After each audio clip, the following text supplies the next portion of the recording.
You refresh your phone.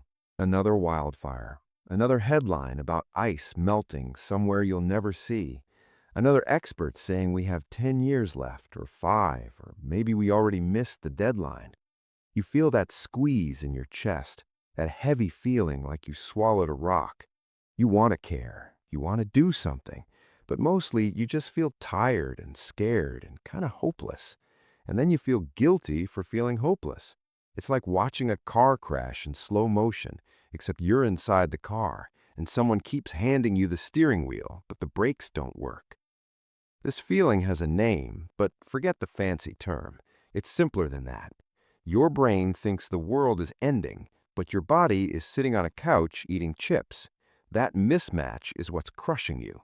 Your mind is screaming, run, but there's nowhere to run to. It's like your brain is a smoke alarm that won't stop beeping, except the fire is everywhere and also nowhere you can see. Here's what's actually happening. Your brain has two systems. One is old, fast, and dumb. The other is new, slow, and tries to be smart. The old one is like a guard dog. It sees danger, it barks. It doesn't care if the danger is a bear outside your cave or a news article about ocean temperatures. Danger is danger. Bark, bark, bark. The new part of your brain, the smart one, knows the difference. It knows you're not being chased right now. But the guard dog doesn't listen. It just keeps barking. And you're stuck in the middle, trying to calm down a dog that thinks the house is on fire. The problem gets worse because the danger is real, but also far away. If a car is about to hit you, your brain knows exactly what to do. Jump, scream, move. But climate change, that's happening in slow motion across the whole planet. Your brain doesn't have a button for that. It's like trying to run away from Tuesday. You can't. It's everywhere. It's always coming. So your brain just stays in panic mode all day, every day, with nothing to punch and nowhere to run. And here's the worst part. You feel guilty for not doing enough. You recycle, maybe. You use a reusable bag sometimes. But then you see people flying private jets and giant companies dumping trash into rivers, and you think, what's the point? You're trying to empty the ocean with a spoon while someone else is pouring in buckets. That guilt sits on top of the fear. Now you're scared and you feel like a bad person, double suffering. You know what everyone tells you to do? Just don't read the news. Focus on what you can control. Be grateful for what you have. Cool, great advice, except it doesn't work.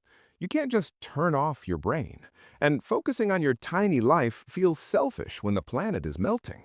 Being grateful for your coffee feels stupid when you just read that some island is underwater. The advice feels like putting a Band-Aid on a broken leg. Here's the thing nobody tells you. That anxiety, that heavy, guilty, tired feeling, it's not a bug, it's a feature. Your brain is doing exactly what it's supposed to do. It's warning you. The problem is, it's warning you about something you can't fight or run from. It's like your car alarm going off because someone 10 miles away is breaking into a different car. The alarm works, it's just aimed at the wrong thing. And here's the twist. All that fear and guilt you feel, it's actually your brain trying to keep you safe by making you care. The reason you feel bad is because you're a person who gives a damn. Your brain is saying, hey, this matters, pay attention. The problem is, paying attention all the time makes you want to crawl into bed and never come out. You're not broken, you're just stuck in a loop where caring hurts, but not caring feels worse. So what do you actually do? Here's the trick, and it sounds too simple, but it works. You have to give your brain a specific, small action it can take. Not save the world, not fix everything, just one thing. Your brain is like a dog that needs a job. Right now, it's barking at the sky. You need to give it a bone to carry. Pick one thing, one. Maybe it's using less plastic for a month. Maybe it's learning about local environmental groups. Maybe it's planting something, anything, even a tiny plant in a pot. It doesn't matter if it's small. Your brain doesn't care about size. It cares about direction. Here's why this works. When you do one specific thing, your brain stops spinning. The guard dog stops barking because it has a job now. It's not sitting there panicking about everything, it's focused on this one thing. You're not trying to save the world, you're just doing Tuesday's task. And when you do it, that guilt lightens up a little. Not because you fixed climate change, but because you stopped feeling powerless. You gave yourself proof that you can do something, even if it's tiny. The second part of the trick is this. You have to put the phone down. Not forever, just for chunks of time. Set a limit. Check the news once a day, maybe twice. That's it. Because here's what's happening. Every time you refresh, you're feeding the guard dog. You're giving it more reasons to bark. More fires, more floods, more reasons to panic. Your brain can't tell the difference between reading about danger and being in danger. So every scroll is like another slap to your nervous system. You're not staying informed, you're just re-traumatizing yourself every 15 minutes. And here's the part that feels wrong, but is actually right. You have to let yourself feel okay sometimes. You have to let yourself laugh at a stupid video, or enjoy your lunch, or feel good for 10 minutes without guilt crashing the party. This doesn't make you a bad person. It makes you a human who needs to recharge. You can't care about the planet if you're too exhausted to get out of bed. Taking care of yourself isn't selfish. It's the only way you'll have energy to do anything that matters. Think of it like this. You're on a plane that's going down. They tell you to put your oxygen mask on first before helping others. This is that.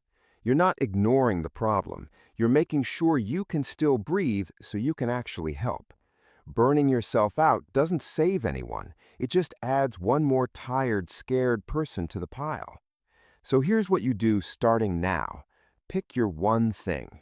Put a time limit on the news. Let yourself be okay when you're okay. And remember this, the fact that you care this much, that you feel this heavy, means you're exactly the kind of person the world needs. Not because you have all the answers, but because you haven't gone numb yet. That anxiety isn't weakness, it's proof you're still paying attention. The goal isn't to stop caring, it's to care in a way that doesn't crush you, because the world needs you awake, not buried under guilt and fear. And maybe, just maybe, your one small thing will be the thing that keeps you going long enough to do the next small thing. And that's how anything actually changes. One tired person deciding to pick up one piece of trash. One anxious person planting one seed. One scared person choosing to stay in the fight, even when it feels too big to win.